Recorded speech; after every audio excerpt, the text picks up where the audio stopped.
What's up, YouTube? Today we're looking at the R4A Ready for Anything knife from CountyCom.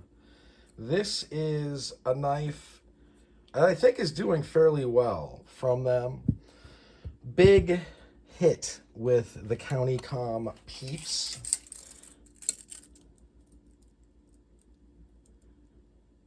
$8.75-ish total.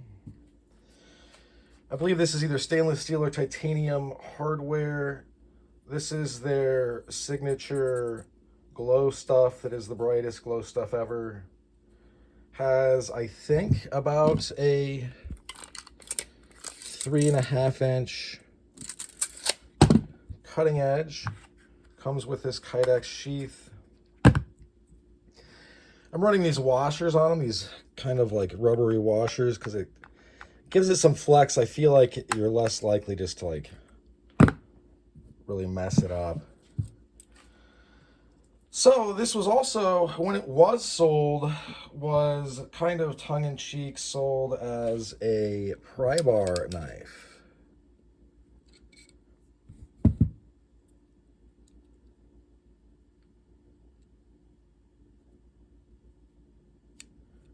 Because it is very thick.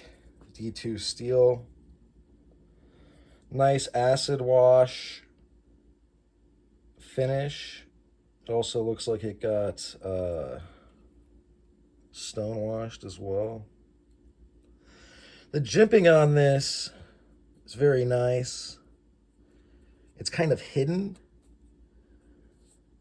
The guys over there are pretty smart, and if you're wearing gloves, it'll especially catch, but this will catch your skin as you go forward. And up here, obviously, it's just bare jimping. That's pretty sharp stuff. The blade overall is, in my humble opinion, fairly aggressive. I've got a spear point that is very pointy. Also has some very thick blade stock. They said they wanted you to be able to pound a tent peg with this. It's got kind of a half of a guard. Whereas most knives, fixed blades right now, they're shying away from this. They don't think that that's a good idea. They tend to sink it in Fred Perrin style so that this is pushed up into here. But then you lose real estate. And this knife, to me, this version of it treads a very fine line between being big and thin. While it is wide, it is very thin. Something you'll notice if you do any heavy use stuff with it. And I have done heavy use stuff with this. And it works great. It's just that your hand kind of does, like for extended stuff, it kind of does wish this would fill out more. And that's kind of the reason I'm re-reviewing this. They're coming out with the extra thick versions of this. It's going to be even thicker. Not sure if I'll pick one up, but I did want to retouch on this design just because I do think it's really good. And I think it's really good because it doesn't try to be something it's not. The handle it gives a lot of real estate by being big and substantive. It keeps you safe with this guard. It gives you real estate and room to use this for other tasks.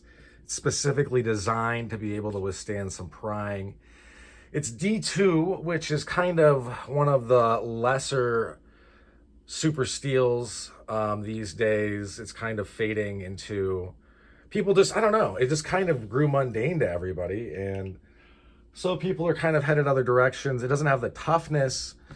And I don't usually put knives on the channel that are made in China, but this is being priced around 50 bucks, sometimes lower, sometimes higher, depending on what variant, also what deal they're running, which makes it very affordable. And this really is a nice EDC blade. This hugs my body very well. I forget that I have this on me, and this is a big knife. And the sheath is pretty good. There's not too much rattle. And it comes with this little titanium bead. You don't have to mess with that. And the sheath, although the Kydex on the thinner side, it is pretty good to go in my opinion. You could send this in somewhere and have a custom thing made, but at some point I feel like you're crossing the threshold of spending too much money on something. This, I believe, is a tech lock. I prefer that to the button sliding ones because the button sliding ones suck. And yeah, this is just a really solid, well thought out piece that is affordable. And if you collect, if you're one of these weirdos, much like myself, that collects things, we don't know why we do it, but we do it anyway. There are many variants. They're coming out like crazy. It's, you know, it's County Com style where it's like variants on parade. We've got Ultim, we've got the glow stuff, we've got carbon fiber, it's literally like every single variant. And this did well enough where it got a smaller version. The smaller version sounds cool and I may get it, but I just started checking this one back out because I had used it in the past and kind of remembering how much I like the security of this beefy knife that is still slim. So yeah, if you haven't checked this out, obviously with cards that appear here, I'm going to link up old reviews. They will also appear down in the description. I'm going to link up the site. I'm going to put up, whatever, the usual fanfare when I actually do it. I plan on doing this. So yeah, don't think that this is almost, I don't usually put the Chinese knives on because they with a few brand exceptions, like Jack Wolf knife, I would count as an exception to this. I'm just not very impressed. It's like, I mean, you know what I mean? It's just not what it could be. And then when it is what it could be, it's usually pretty expensive. I think that this, in County Com fashion, is something that under promises. This isn't even a promise. This isn't vaporware or vapor cutlery. This has already existed. But over promises or under promises and then over delivers by so much that it is what it is. Like, people that are into County Com and County Com stuff, they know, and we're there buying it. But I wanted to get it on the channel again because I do think it's important to have options that are inexpensive and make sense for people that are we do talk about using our stuff sometimes, not all the time, but and this is the very first run. I got 226. It would have been cool if I got 223, obviously, but you can't have everything. This is just a super dope piece. They're making them. Seems like they're going to keep making them for a while. They've been making them for a while. And I just don't think this piece is falling out of favor with the crowd, especially now that people are collecting it. They've got smaller options.